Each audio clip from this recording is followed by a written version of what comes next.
Whether they're plastic or steel, making sure the nozzles are flushed through thoroughly with water is very important. At the end of the marking day, nozzles should be washed with water for at least 2 minutes, and then removed and placed in a pot of clean water or flush-through liquid.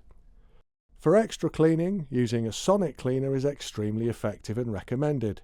Smaller units, such as the one shown, can be purchased online for under $50 or around £45 sterling.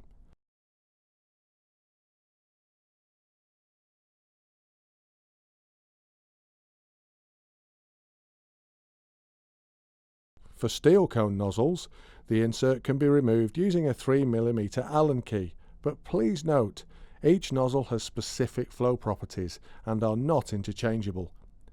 Even if they may visually look the same, do not mix the inserts, as this may affect the overall performance of the nozzle.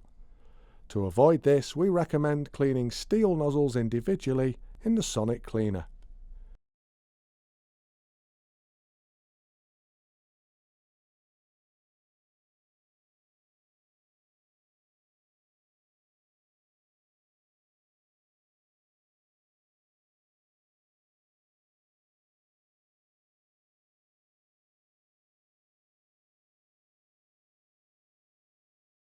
Once cleaning is complete, reassemble the two parts again using a 3mm Allen key, making sure the insert is tight.